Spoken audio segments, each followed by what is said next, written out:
საღამო მშვიდობისა, თქვენ უყურებთ კვირის ტყუილს, მე ვარ თეონა გეგელია და ალბათ არ გაგიკვირდებათ, რომ დღევანდელი ვიდეოს თემა არის დებატები.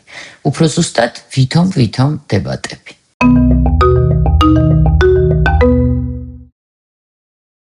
სულ ცოტა ხნის წინ მმართველმა პარტიამ საზოგადოებას შესთავაზა პოლიტიკური დებატები. ოცნების პრემიერის ამ წინადადებას უმალ გამოეხმაურდნენ მათი ტელევიზიები და გაავრცელეს განცხადებები, რომ მზად არიან თავიანთ ეთერებში უმასპინძლონ ამ დებატებს. უკვე პირველი დებატებიც კი ჩატარდა რუსთავიორზე და მასში მონაწილეობდა 5 ადამიანი. წამყვანის თქმით 4 მოქმედი პოლიტიკოსი და 1 ყოფილი. შევარდნაძის მთავრობის კაბინეტის წევრი ნინო ჩხობაძე, რომელიც არის გარემოს დამცველი და დღეს არასამთავრობო სექტორს წარმოადგენს. შეგვიძლია ვთქვათ თუ არა, რომ მორჩა და დასრულდა ეს პოლიტიკოსების ცალკარში თამაში და დაიწყო საჯარო დისკუსიები, რომელიც გაგვიყვანს პოლიტიკური ცხოვრების ნორმალიზების გზაზე. არა, დებატები ამისთვის საკმარისი არ არის, მაგრამ კარგი დებატები ნორმალური პოლიტიკური ცხოვრების აუცილებელი ნაწილია და მას აქვს გადამწყვეტი მნიშვნელობა, თუ რა თქმა უნდა ქვეყანაში არჩევნები ტარდება. ამიტომ ვიდრე ამ ეთერს ისევ მიუბრუნდებით, გავიხსენოთ რას ნიშნავს დებატები და როგორი უნდა იყოს ის სინამდვილეში. დებატებს აქვს ძალიან კონკრეტული ფუნქცია. ის ეხმარება მაყურებელს გაიგოს პოლიტიკოსების რეალური ღირებულებები და შეადაროს მათი შეხედულებები იმას, თუ როგორ ვითარდება ქვეყანა. მაგალითად, მოსაზრება, რომ არჩევნებს აზრი არ აქვს, ძირითადად ჭარბობს ისეთ ქვეყნებში, სადაც დებატები არ იმართება და რაც ნებისმიერი უწესო ხელისუფლებისთვის საჩუქარია. ანტიკური დროიდან ყველა საჯარო დავა იყოფა 2 დიდ ჯგუფად. ერთია დისკუსია და მეორე არის პოლემიკა. გააჩნია რა არის მიზანი და მასზეა დამოკიდებული დებატების ფორმატიც. დისკუსიის მიზანია ახალი ცოდნის მიღება. უსმენ შენთვის საინტერესო თემაზე ადამიანების დისკუსიას, რომლებიც ერკვევიან ამ კონკრეტულ საკითხში, აზრების ასეთი გაცვლა ავსებს მათ პოზიციებს, დგება რაღაც კომპრომისული შედეგი და მაყურებელიც უფრო ინფორმირებული ხდება მისთვის საინტერესო საკითხთან დაკავშირებით. საპირისპიროა პოლემიკის მიზანი. ამ დროს კამათის მონაწილეები ცდილობენ საკუთარი პოზიციების დაცვას, აჩვენებენ, რომ მათი ოპონენტი არ არის მართალი და არწმუნებენ მაყურებელს, პროცესზე გარეთ დამკვირვებელს, რომ მათი მოსაზრებაა სწორი და არა მოწინააღმდეგის.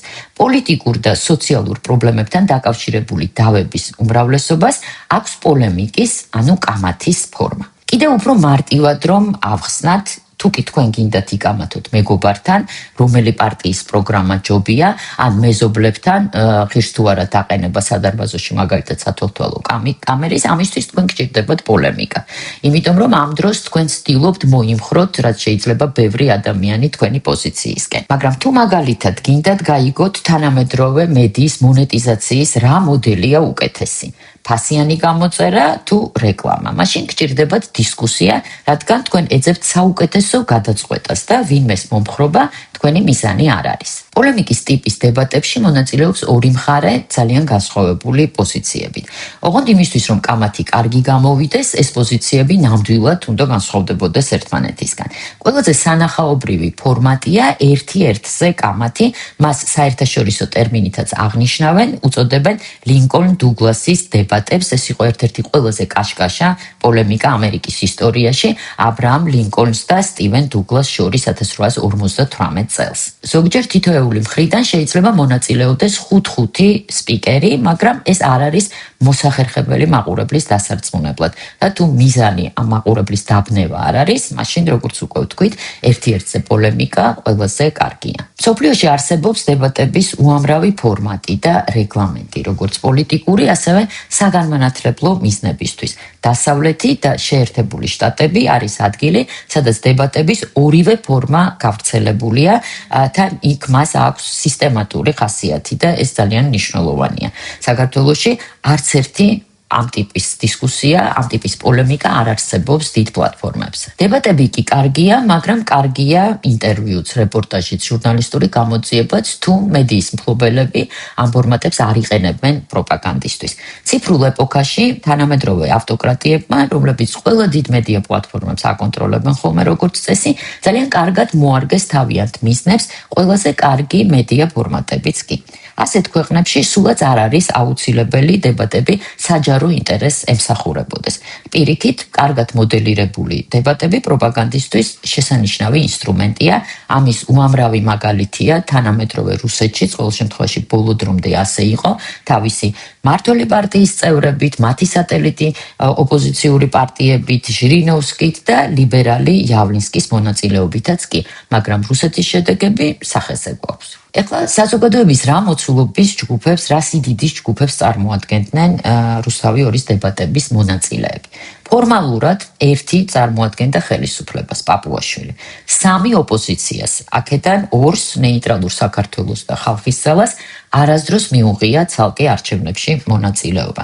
მეოთხესგან, გირჩისგან განსხვავებით, რომელმაც ბოლო არჩევნებში ხმების 1,56% მიიღო და ნინო ჩხობაძე, რომელიც, როგორც უკვე ვთქვით, არასამთავრობო სექტორის წარმომადგენელია და სავარაუდოდ ის ამ დებატებში წარმოადგენდა კონკრეტულად და მხოლოდ თავის ორგანიზაციას და არა რაღაც არასამთავრობოების ჯგუფს. ეს როგორც ვთქვით ფორმალურად. ეხლა არაფორმალურად და სინამდვილეში, სულ ცოტა სამი იყო ქართული ოცნების წარმომადგენელი, აქედან ორი რომის პაპზე უფრო მეტად კათოლიკე, ანუ ოცნებაზე უფრო მეტად ოცნება რომ არიან ისეთები, ერთი ოპოზიცია რომ უფროა ვიდრე მთავრობის, ყოველ შემთხვევაში ეს არის დამკვიდრებული აღქმა და პოლიტიკაში აღქმები ფაქტებზე მნიშვნელოვანი რომ არის, ეს ჩემი მოსაზრება არ არის, გამოცდილი პოლიტიკოსების აზრია.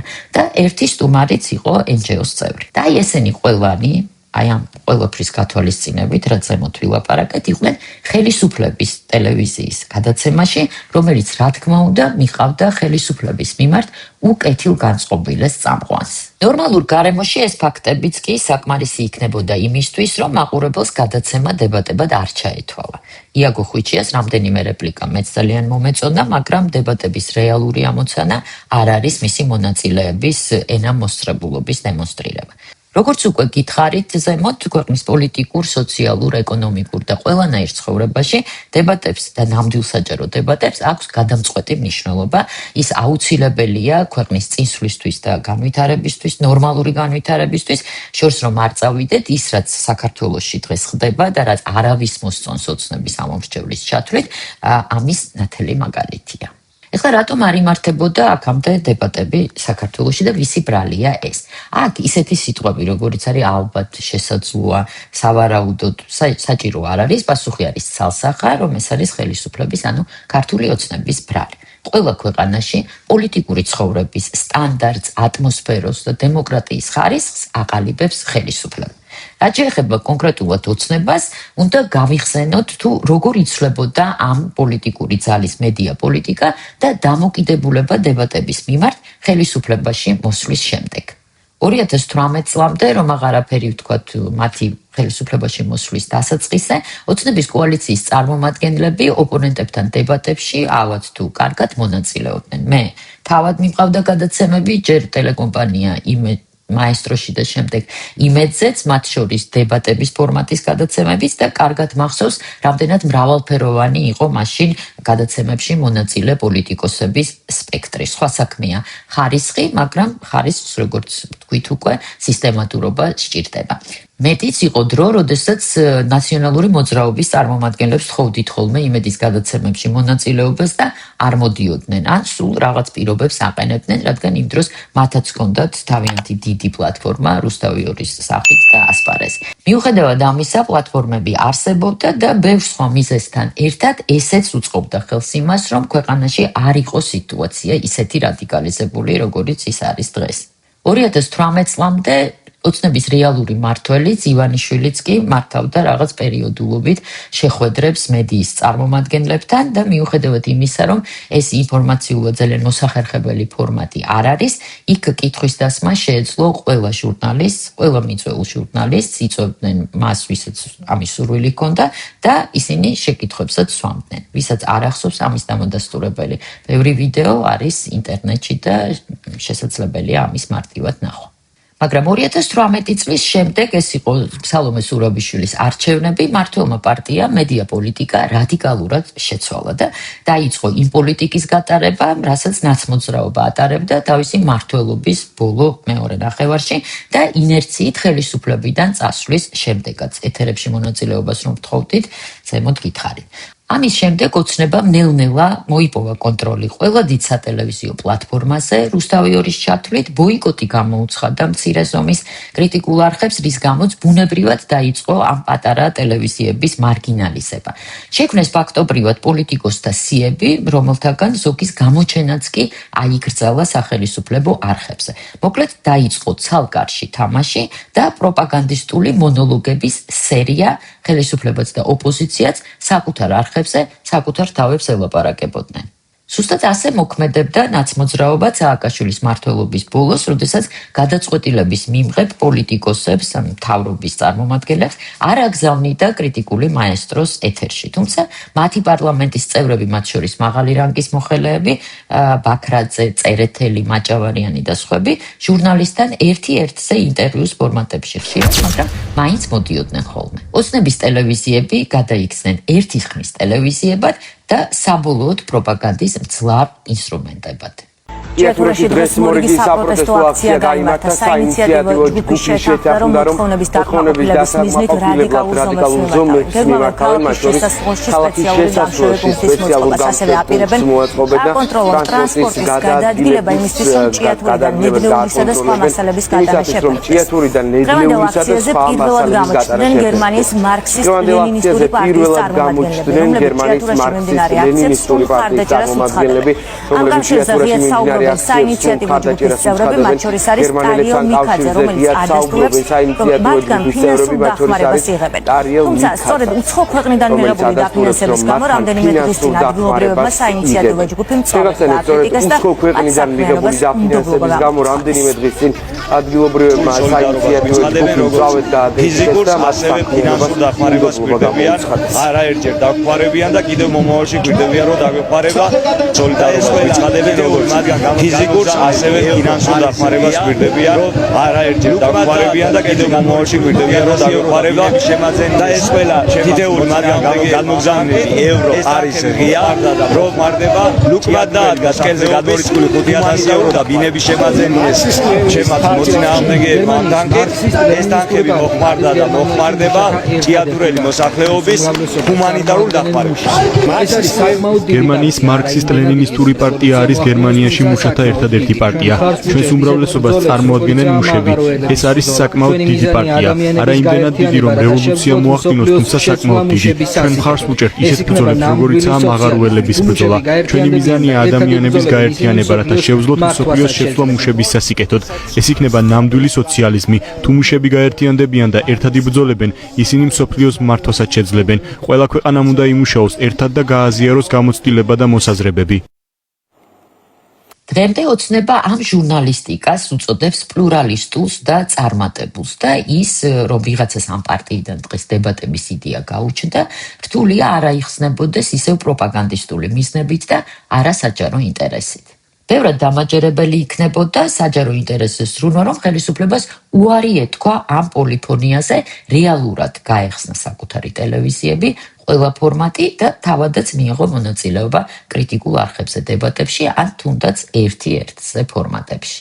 დღეს ოცნების თითქმის ყველა ოპონენტი ციხეშია ან ქვეყნის გარეთ. ქვეყნის შიგნით და ციხის გარეთ მხოლოდ რამდენიმე პოლიტიკური ლიდერია, რომლებიც არ უსხდებიან ოცნებას დებატებში და რომც დაუსხდნენ, საეჭვოა ამან რამე შეცვალოს, როდესაც პოლიტიკური ვითარება ასეთი რადიკალიზებულია. ყველა დარჩება თავის აზრზე.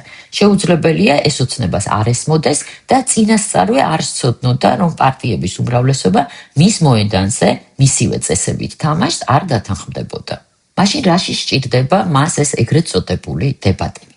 არსებობს ასეთი რუსული გამოთქმა, აბრევიატურა IBD, იმიტაცია ბურნაი ძეიწელნესწი, რაც ქართულად სიტყვასიტყვით რომ თარგმნოთ, ნიშნავს აქტიური მშფოთვარე საქმიანობის იმიტაციას. როდესაც ოპონენტების უმრავლესობას აქცევ იზოლაციაში, პოლიტიკური ცხოვრების გაცოცხლება, თუნდაც ხელოვნურად გიწევს თავად და იწყება აქტიური მშფოთვარე მოქმედების იმიტაციას. მეორე მიზეზი შეიძლება იყოს საჭიროების შემთხვევაში რომელიმე ქვეყნისთვის იმის ჩვენება, რომ შენთან პოლიტიკური დებატები ტარდება. ესეც თემაა, მაგრამ სავარაუდოდ არა არსებითი. აი პროპაგანდისტვის კი ამ ახალი ფორმატის გამოყენების სურვილი ყველაზე დამაჯერებლად მოსჩანს, მით უფრო იმ ფონზე, როდესაც ასევე სატელიტობაში ეჭვმიტანილმა პარტიამ, ნეიტრალურმა საქართველომ, უკვე შესთავაზა მართლ პარტიას დებატები ევროინტეგრაციის ავკარგიანობაზე. მათი ციტატა: ხალხის ნება გადაფასდეს და გადაიხედოს სრულად მონურ მორჩილებაში, ეკონომიკურ სულიერ და ზნეობრივ ჭაობში მყოფი ევროკავშირისკენ სწრაფვა. ოცნება უმალ დათანხმდა ამ დებატებს. ევროპა და ევროპულ ინსტიტუტებში ინტეგრაცია რჩება ოცნების თავისტკივილად, რადგან ხალხის ნება, რომელსაც ახალშექმნილი ორგანიზაცია ნეიტრალური საქართველო ახსენებს, მათი ელექტორალური მხარდაჭერაც არავის გაუზომავს, ჯერ არც ერთ არჩევნებში მონაწილეობა არ მიუღიათ, ყველა კვლევით და გამოკითხვით არის ევროპისკენ სწრაფვა. კვლევებსაც რომ თავი დავანებოთ, ამას მოწმობს პირველ რიგში ოცნების წინასაარჩევნო ლოზუნგებით, სადაც ევროპაში ინტეგრაციის დაპირება იყო ცენტრალური თემა და მორიგი ტყუილე მთავრობისგან, რომელმაც არჩევნების დასრულებისთანავე ევროინტეგრაცია შეაჩერა. მას შემდეგ თავისი დეპუტატების თუ მინისტრების პირით მუდმივად იმეორებს, რომ თურმე ევროპას უფრო სჭირდება საქართველო, ვიდრე საქართველოს ევროპა. ამაში საზოგადოების დასარწმუნებლად პირველ რიგში მათივე ამომრჩევლის ბოლო წლების პროპაგანდა, როგორც ირკვევა, საკმარისი არ აღმოჩნდა. სრუკამათი ევროპის კრიზისსა და სიავეზე შეავსებდა ამ ლაკუნას და შესაძლოა ამ საჯარო დებატებშიც ხედავდეს ოცნება გზას მომავალში კონსტიტუციის 78 მუხლის შეცვლისკენ. რაც შეეხება იმას, თუ ვის ვინ უფრო სჭირდება ევროკავშირისთვის, რომელიც მესამე ეკონომიკაა მსოფლიოში, საქართველოს სტრატეგიულად საინტერესოა, მაგრამ მისთვის სასიცოცხლო ინტერესს არ წარმოადგენს. რაც იმას ნიშნავს, რომ საქართველოს გარეშე ის როგორც არსებობდა მშვენივრად, ისე განაგრძობს არსებობას. საქართველოს კი ამ სამეზობლოში ევროპის მხარდაჭერის გარეშე დარჩენა ეგზისტენციურ საფრთხეს და სახელმწიფოს დაკარგვის პირდაპირ საშიშროებას უქმნის, რაც არაერთხელ მომხდარა უკვე და რუსეთის ხელში მომავალშიც უპრობლემოდ მოხდება. ევროკავშირი არ არის სამოთხე დედამიწაზე, მაგრამ დღევანდელ სამყაროში მისი ყველა პრობლემის მიუხედავად ადამიანების ღირსეული ცხოვრებისთვის ერთადერთ ადგილად რჩება. ის საქართველოს ოქროს მთებს არ პირდება, მაგრამ მისკენ სწრაფვა ხელს უწყობს ქვეყნის ნორმალურ ფუნქციონირებას. ევროპა ნიშნავს არჩევნებს და ხელისუფლების შვიდ ცვლილებას და რაც მთავარია, თავისუფალ სასამართლოს, რომლის გარეშეც არანაირი კეთილდღეობა, სამართლიანობა და ნორმალური ცხოვრება არც არავის ქონია კონტინენტზე და არც ჩვენ გვექნება და ვერანაირი დებატები, მით უფრო ისეთი, როგორიც ვნახეთ, ჩვენს პრობლემებს ვერ უშველის. სხვათა შორის პოლიტიკური რეფორმების ჩატარება და სასამართლოს გათავისუფლება პოლიტიკური ნების შემთხვევაში ევროპის ლანცღვის გარეშეც შეიძლება. თქვენ რას ფიქრობთ მართველი პარტიის ამ ახალ ინიციატივაზე? მოგეწონათ თუ არა ეს დებატები? მოგწერეთ კომენტარებში, მანამდე კი მოიწონეთ ჩვენი ვიდეოები და აუცილებლად გამოიწერეთ ჩვენი არხის ღარბი. ამით ძალიან დაგვეხმარებით. ყველა მასალის მული, რომელიც გამოყენებულია ამ ვიდეოში, მითითებულია ვიდეოს აღწერაში. მე კი მომავალ გამოშვებამდე გემშვიდობებით, ნახვამდის.